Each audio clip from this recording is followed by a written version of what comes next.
தற்போது நம்மோடு பத்திரிகையாளர் திரு ஷபீர் அகமது இணைப்பில் இருக்கிறார். அவரோடு பேசலாம்.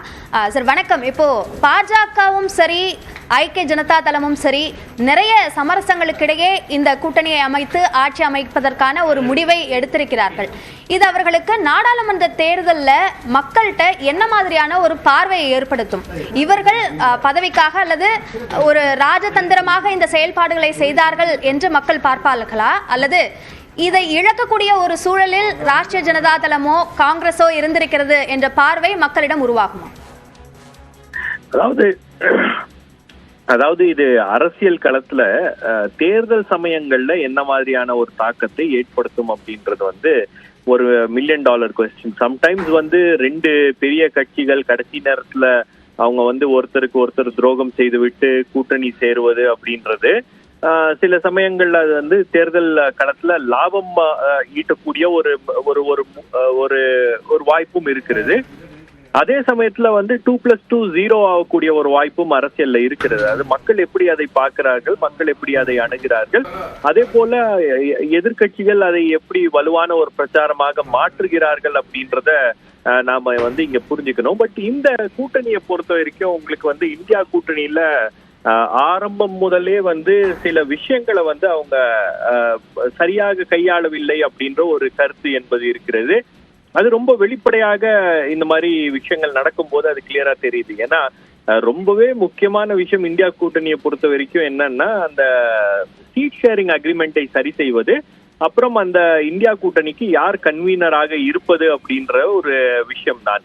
இப்போ மம்தா பானர்ஜி, அரவிந்த் கெஜ்ரிவால் போன்ற தலைவர்கள் எல்லாம் இந்த இந்தியா கூட்டணிக்குள்ள கொண்டு வந்தது நிதிஷ்குமார், அவருடைய ரோல் அப்படின்றது ரொம்ப பெரிய ரோலா இருக்கு. பட் அவர் எதிர்பார்த்தது என்னன்னா இந்தியா கூட்டணியில அவருக்கு ஒரு முக்கியமான இடம் கொடுக்கப்படும், அவரை கன்வீனர் ஆக்குவாங்க அப்படின்ற எதிர்பார்ப்பு அவருக்கு இருந்துச்சு. பட் அந்த எதிர்பார்ப்பு பூர்த்தி அடையவில்லை அப்படின்னு இப்ப நிதிஷ்குமார் இந்த ராமர் கோயில் திறப்புக்கு பிறகு அங்க இருக்கக்கூடிய அந்த கள நிலவரத்தை மனதில் வைத்துக் கொண்டு கூட்டணி மாறி இருக்கிறார்.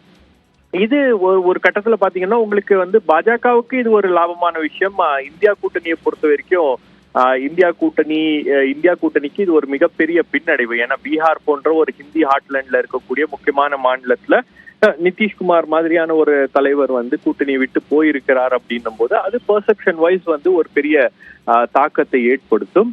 பட் இது தேர்தல் களத்துல இதை எப்படி வலுவாக பிரச்சாரம் செய்கிறார்கள்? ரெண்டாவது, நீங்க ஒரு தேர்தலுக்கு ஒரு 3 மாசம் முன்னாடி ஒரு கூட்டணி சேருது அப்படின்னும் போது அது எப்படி ஜெல் ஆகி கீழே லெவல்ல எப்படி ஒர்க் பண்ணுவாங்க, ஒருத்தர் எப்படி அந்த நம்பிக்கை ஏற்படும் அப்படின்றதெல்லாம் ஒரு விஷயமாக இருக்கிறது. அது எப்படின்னு பார்க்கணும். ஏன்னா இப்பவே மீட்டிங்ஸ் நடக்கும்போது கூட நிதிஷ்குமார் முதலமைச்சராக இருக்கக்கூடாது அப்படின்னு சில பிஜேபி தலைவர்கள் கோரிக்கை வைத்திருக்கிறார்கள். பட் நிதிஷ்குமார் முதலமைச்சர் இல்லை அப்படின்னும் போது அந்த மாதிரி ஒரு டீல்ல பிஜேபி இறங்கவே முடியாது, அந்த டீல் ஒத்து போவாது அப்படின்றதுனால நிதிஷ்குமார் முதலமைச்சர், பாஜகவுடைய 2 துணை முதலமைச்சர்கள் அப்படின்றாங்க.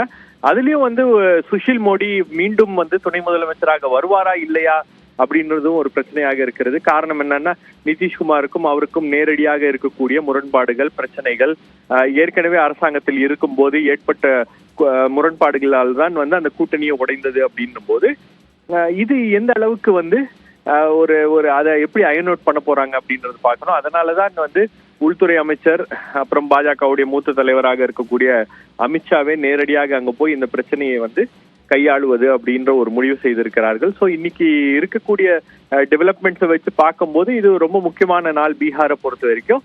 அதே போல இந்தியா கூட்டணி தலைவர்களும் நிதிஷ்குமாரை தொடர்பு கொண்டு பேசிட்டு இருக்காங்க. பட் நிதிஷ்குமார்கிட்ட இருந்து ரொம்ப பெரிய அளவுக்கு ஒரு ரெஸ்பான்ஸ் வரல அப்படின்னு சொல்றாங்க.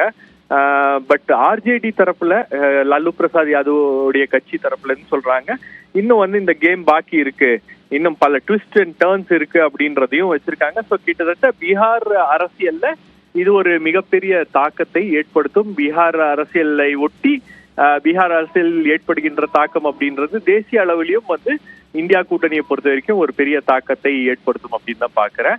பட் அதுக்கு முன்னாடி ஒரே ஒரு கன்சலேஷன் என்னன்னா இந்தியா கூட்டணியை பொறுத்த வரைக்கும் அவங்களுக்கு யூபியில சமாஜ்வாதி கட்சியோட கடந்த முறை செய்த தவறுகளை செய்யாமல் இந்த முறை அந்த 10-11 சீட் அப்படின்ற ஒரு டீலை முடிச்சிருக்காங்க அப்படின்னும் போது பீகார்ல அடுத்தது என்ன நடக்க போகிறது அப்படின்றத நம்ம இன்னைக்கு மாலைக்குள் நமக்கு தெரிந்துவிடும்.